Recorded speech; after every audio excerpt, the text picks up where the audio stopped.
주말의 웰빙 프로그램 라디오 종합병원 함께하고 계십니다. 자, 우리 몸의 기둥과도 같은 역할을 하는 중요한 기관이 바로 척추입니다. 여러분들 다들 알고 계실 텐데, 그래서 척추 건강은 우리 몸의 기둥을 세우는 일이다, 이렇게 신경을 쓰시는 그런 곳이에요. 오늘은 그 증상이 허리 디스크와 비슷해서 쉽게 오인하기도 하는 척추 질환에 대해서 알아보려고 하는데요. 바로 척추 분리증, 그리고 척추 전방 전이증입니다. 병명이 조금 생소하다 이런 분들도 계실 텐데, 상당히 많은 분들이 이 질환으로 고통을 받고 계시다고 그래요. 그래서 오늘 이 척추 분리증, 또 척추 전방 전이증에 대해서 알아보도록 하겠습니다. 오늘 도움 말씀에 인천시 남동구 논현동에 있는 모두병원 김용중 원장님 자리 함께 하셨습니다. 원장님 안녕하세요. 예, 안녕하십니까. 예. 이 허리를 움직일 때마다 통증이 막 느껴지고 구부릴 때도 아프다. 이럴 경우에 많은 분들이 내가 허리 디스크가 걸렸나 이렇게 생각하기 쉽거든요. 허리 질환 가운데 제일 보편적인 게 허리 디스크이기 때문에 그런 생각을 하지 않나 싶은데, 척추 분리증도 꽤 경우가 많다고 들었어요. 많은 분들 위해서 이 척추 분리증 어떤 질환인지 먼저 좀 얘기해 주시죠. 네, 지금 척추 분리증이라는 그 단어 자체가 좀 사실 어려워 보일 수도 있는데요. 예, 이 척추 협부라는 그 척추 뼈에 어떤 해부학적 부위가 있는데 거기에 선천적 또는 후천적 원인에 의해서 결손이 발생되는 경우를 우리가 척추 분리증이라고 얘기합니다. 예, 척추 협부에. 네네, 협부라는 해부학적 부위고요. 예. 그러니까 협부라는 건 좁아져 있는 부위라는 겁니다. 그러니까 약하다는 게 딱 좀 어감이 좀 오죠. 예. 좁아져 있다 그런 그렇죠. 거니까. 예. 그리고 이 척추 분리증이라는 거는 전체 인구의 약 6% 정도에서 발견이 되고 있기 때문에 비교적 많은 많네요. 퍼센트를 예. 차지하고 있고요. 그 비율에서는 남성이 여성에 비해서 한 2배 정도 발생된다고 합니다. 그리고 허리뼈가 크게 이제 요추라고 얘기하는데, 네. 머리 쪽부터 꼬리뼈까지 1번부터 5번, 5번으로 예. 5개가 있는데, 그 중에 제일 아랫부인 제 5번 요추에서 제일 많이 발생해서 한 83%는 아이고. 거기 생기고, 예. 그 다음에 제 4요추에 한 15% 정도가 생기는 것으로 알려지고 있습니다. 예, 상당히 많은 질환이다 이런 얘기 하셨는데, 왜 발생하는 건가요, 척추 분리증? 자, 아직 확실하게 밝혀지지는 않았습니다. 그래요? 근데 예. 이제 협부 결손의 원인으로 우리가 이제 추정되는 학설들이 여러 가지가 있는데요. 네. 그 중에는 이제 유전적인 요소와 외상, 피로 골절 아이고. 그런 것들이 있습니다. 예. 그리고 이형성이라는 게 좀 어려운 단어일 수도 있지만, 이형성이 말 그대로 한자를 풀었으면 이상하게 생긴다. 그렇죠. 형성이 제대로 안 된다는 거거든요.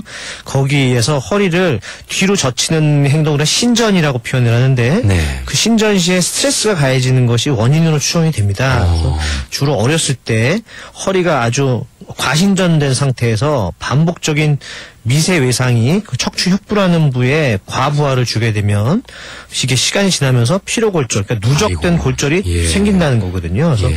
그 체조라든지 다이빙, 발레, 역도 등 그 어렸을 때부터 이렇게 하게 되면 척추 분리증이 발병률이 높아진다고 얘기가 되고 있습니다. 예.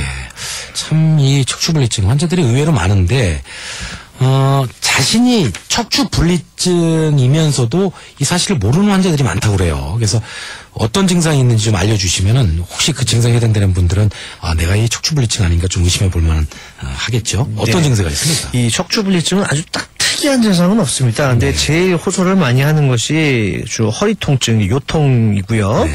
특히 운동을 하게 되면 그 증상이 더 악화가 된다고 합니다. 네. 그럼 휴식을 취하면 조금이나마 좀 좋아지는 경향이 있고요. 네. 주로 아래 허리 쪽이 제일 많이 아프지만, 흔하진 않지만 다리까지도 좀 저리는 방사통이 있을 수도 있습니다. 그래서 그리고 그 어떤 허리의 한 부위를 누르게 되면 그 압통이 있는 경우가 흔하고요. 그렇죠. 예. 특히 이제 신전 시에 통증이 더 심해지고, 그 다음에 신전된 상태, 그러니까 즉 허리를 완전히 핀 상태에서 몸통을 회전하게 되면 그 통증이 더 심해집니다. 아이고.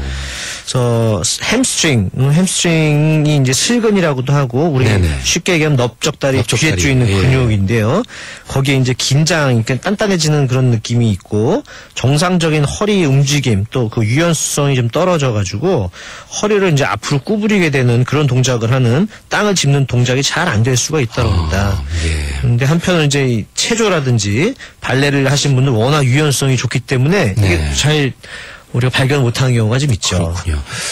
그 척추불면증이 허리 디스크하고 많이 오인이 된다고 그래요. 이 증세가 비슷해서 그런 건가요? 어떤 그 이유 때문에 많이 오인이 되는 건가요? 이 차이가 분명히 있긴 있을 것 같은데. 그 차이가 분명히 있긴 있습니다만, 이 허리병이라는 게 다 참 거기서 고만고만하게 다 나타나가지고 그래요? 참 어렵습니다. 예. 근데 이 척추 분리증이라는 거는 엄밀히 말하면 이제 척추뼈의 일부분 아까 말씀드린 그 척추 협부라는 데 결손이 생기는 경우고요. 네. 허리 디스크는 척추와 척추 그 뼈 사이에 있는 물렁뼈, 우리가 추간판이라고도 그렇죠. 얘기하고 거기에 문제가 생기는 것입니다. 그래서 증상으로 봤을 때 그 척추 분리증이 있는 환자는 그 방사통보다는 사실 허리 통증, 요통만 있는 경우가 훨씬 더 많고요. 네. 허리 디스크가 있는 환자의 82% 정도는 그 요통과 함께 하지 방사통을 호소하기 때문에 다리까지는 저리고 당긴 증상이 있다 그러면 분리증보다는 디스크가 더 많지 않을까 저희가 그때 추정을 하고 있습니다. 예. 척추 전방 전이증이라는 질환은 이제 척추 분리증에서 합병증으로 더 생길 수 있다. 이렇게 얘기를 하셨거든요. 어떤 질환입니까? 이것도 말 그대로 잘 해석해 보시면 그렇게 어렵지는 않은 단어인데요. 네. 척추 전방 전이증이라는 건요. 네네. 그 척추 그 상부, 그러니까 위의 추체가 하부 네. 추체에 대해서 전방으로 이동되는 상태를 얘기합니다. 네. 좀 쉽게 풀어서 얘기하자면 예를 들자면 4번 요추가 5번 요추에 대해서 앞으로 미끄러져 빠져 있는 것. 아이고. 예. 환자들이 흔히 얘기할 때 뼈가 어긋나 있다라고도 그러네요. 얘기하는 그런 거지요. 그러니까 이제 앞쪽으로 빠져 있다 이런 네네네. 뜻인데 참 이것도 상당히 심각할 것 같아요. 그래서 그 척추 전방 전이증 아까도 이제 분리증이 여기로 발전할 수 있다 이런 말씀해 주셨는데 네네. 이건 어떤 이유 때문에 생기는 걸까요? 척추 전방 전이증 발생 원인이. 척추 전방 전이증은 이제 크게 의학적으로 분류가 좀 있는데요. 네. 한 6가지로 분류를 하는데 그게 분류 자체가 원인이라고 볼 수 있을 것 같습니다. 네, 그래서 좀 그렇겠죠. 어렵긴 하지만 네. 첫 번째는 선천성. 그러니까 처음부터 태어날 때 약간 형성 자체가 좀 안 돼서 약간 생기는 기형으로, 예. 네, 그렇죠. 그게 첫 번째고요. 두 번째는 아까 그 협부에 결손이 있는 그 척추 분리증 같은 게 있는 그런 경우 그게 2번에 해당하는 네, 그렇죠. 거고요. 그 다음에 이제 3번으로는 그게 이제 퇴행성이 생기는데 그게 이제 나이에 따른 예, 연세 많이 드셔서. 그렇죠. 퇴행성 병변으로 인해서 장기간의 그 분절이라고 표현하는데 거기에 불안정이 생기면서 네. 주로 40세 이후에 예. 여자에서 특히 많이 발생된다고 그렇게 보고가 되어 있습니다. 예. 근데 네 번째 원인으로는 외상성. 다쳐서 생기는 그렇죠. 거죠. 다쳐는 예. 굉장히 드문데요. 이게 협부 이외에 골 조직에 골절이 생기면서 추체가 전이 되는 그 2차적인 현상으로 외상성이 있고요. 네. 그다음에 암이라든지 그런 걸로 인해서 생기는 병적형이 있고요. 예. 그다음에 마지막으로는 수술하고 나서 생기는 광범위한 감압술을 해서 그 뼈를 많이 제거하게 되면 예. 합병증으로 이 의인성이라고 그러죠. 그 수술하고 나서 생기는 척추 전방 전이증에서 총 6가지가 있습니다. 아이고, 여러 아주 가지, 복잡하죠. 여러 가지 원인이 있는데. 네네. 이 증상은 어떻습니까? 이 척추 질환이 증상이 다 비슷해가지고 서로 오인도 많이 하고 하는데 척추 전방 전이증이 다른 척추 질환과 달리 나타나는 증상이 따로 있나요? 이것도 아까 분리증이랑 약간 비슷한데요. 아, 그래요? 예. 비슷비슷하군요, 이 증세가. 비슷합니다. 다만 이 성인에서 이제 특징적 임상 증상은요. 그 구조적 결함 때문에 네. 불안정 그 허리 자체에 불안정이 성이 생기고 그 퇴행성 변화에 따른 여러 형태의 요통과 방사통이 나타납니다. 네. 그래서 아까도 있었지만 그 슬건 강직이라는 것 예. 또한 관철될 수 있고요.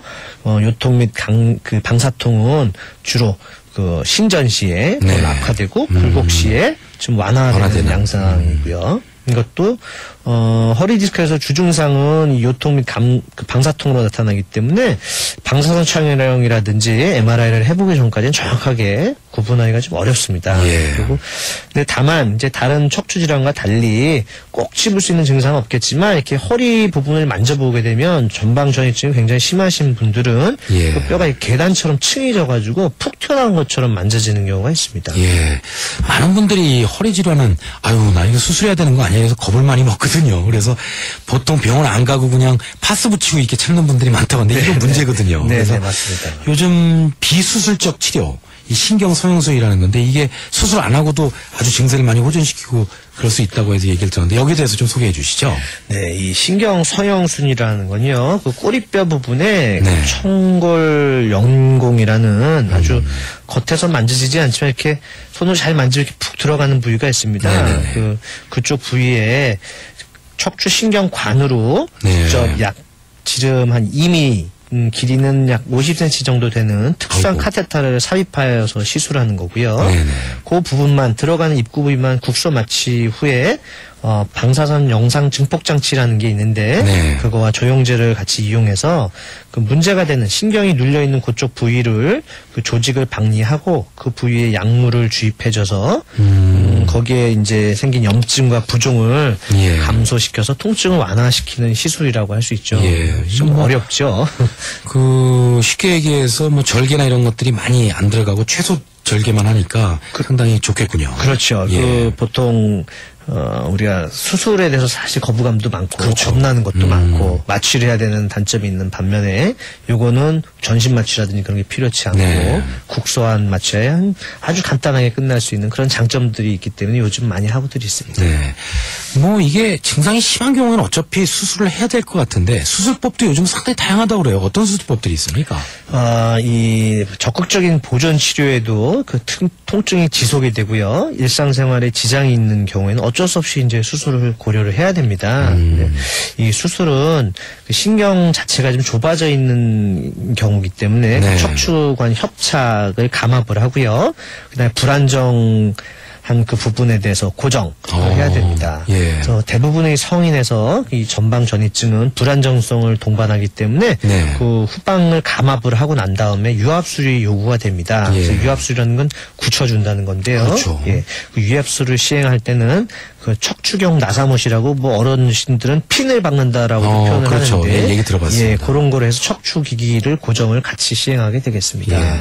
참 이 척추가 중요하기 때문에 이 척추에 대해서 오늘 말씀 나누고 있는데 많은 분들이 그 궁금해하는 건 몇 가지 좀 질문을 드릴게요. 이 척추 안 좋은 분들은 마사지 받으면 안 된다 이런 얘기들 많이 하시거든요. 어떻습니까, 원장님? 이게 꼭 과유불급이겠죠. 네, 그 마사지 자체가 독이라고 보긴 좀 어려울 것 같고요. 네. 다만 이제 너무 격렬하거나 심하게 받았을 때 그 예. 불안정한 상태이기 때문에 그때 문제 소지가 좀 있지 않을까 싶습니다. 네, 예. 근데 적당하게 아주 적당하게 받으면 괜찮다. 큰 문제는 없지 않을까 그렇게 생각합니다. 또 하나 궁금한 것이 요즘은 뭐 사무실에서 앉아서 근무하시는 분들 많잖아요. 네, 그러니까 오랜 그렇죠. 시간 앉아 있는 게 네, 네. 척추에 참 안 좋다고들 얘기들 하는데 그렇다고 뭐 회사를 그만둘 수도 없고 그렇죠.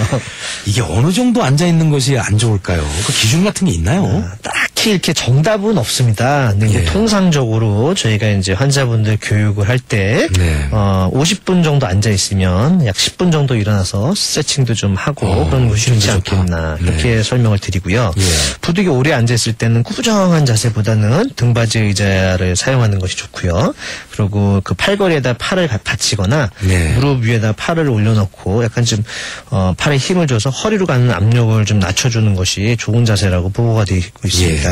자살해도 뭐 회사를 그만둘 수는 없으니까. 그렇죠. 자살해도 좋게 하고 또 50분 앉아서 일하시 10분 정도 쉬시면서 이렇게 좀 몸을 풀어주시는 게 좋을 것 같습니다. 네. 자, 오늘 척추 질환에 대해서 알아봤는데 건강한 척추를 만들기 위해서 이제 뭐 틈틈이 운동하는 게 또 상당히 중요하다. 뭐 근력 운동 이런 것들이 척추에 좋은 운동이 있고 안 좋은 운동이 또 있다고 그래요. 자, 일단 좋은 운동은 그 허리 스트레칭, 그다음에 이제 근력 그렇죠. 강화 근력 그런 강화. 것들이 하는 것이 제일 좋다고 합니다. 그 구체적인 운동 방법들은 제가 여기서 다 일일이 보여드릴 수도 없고, 그래서 요즘 인터넷도 워낙 예. 또 잘 돼 있기 때문에 예. 그 척추 운동 치면은 뭐 수만 가지가 나옵니다. 예. 그 중에서 너무 힘들지 않게 뭐 이것도 역시 과유불급이라고 너무 많이 하면 오히려 더 아플 수 그렇죠. 있기 때문에 예. 적당히 하시면서 거기 나온 운동들을 참고를 하시는 것들이 제일 좋지 않을까 생각이 수영도 듭니다. 상당히 척추에 좋다고 얘기를 들었는데 수영도 괜찮은 네, 거죠? 수영도 전신 운동이기 때문에 네. 상당히 좋은 운동입니다. 우리 원장님께서는 뭐 직접 환자들 만나서 진료도 하시고 수술도 하시고 하시거든요. 그래서 그동안 보셨던 척추분리증 환자 또 오늘 이야기 나눴던 척추 전방 전이증 환자들 보면서 야, 이만은 조금 해주고 싶다라는 그런 당부의 말씀이 있으면 마지막으로 한 말씀 해주시죠. 네, 뭐 워낙 허리 병들이 많지만 오늘 말씀드린 이 척추 분리증이나 척추 전방 전이증은요 그 성인에서만 나타나는 병이 아니고 어려서부터도 나타날 수가 있습니다. 예. 그래서 소아나 성인에서 아주 요통이 심하고 그 넓적다리 뒤쪽 근육의 경직이 관찰되고 너무 심해서 그 고관절이나 무릎 부분을 이렇게 구부리고 구부정한 자세로 보행을 하는 사람도 있다면 반드시 가까운 병원에 내원하셔서 꼭 검사를 받으십시오. 예. 참이 아픈데 참는 것처럼 어리석은 일이 없습니다. 오늘 대표적인 척추 질환인 척추분리증 또 척추 전방전해증에 대해서 알아봤는데 자세 바로 하시고 또 아프면 병원 가셔서 바로 진단하시는 게 제일 중요할 것 같습니다. 자, 오늘 도움 말씀에 인천 남동구 논현동에 위치한 모두병원 김영중 원장님과 함께 말씀 나눴습니다. 김 원장님 오늘 좋은 말씀 감사합니다. 네, 감사합니다.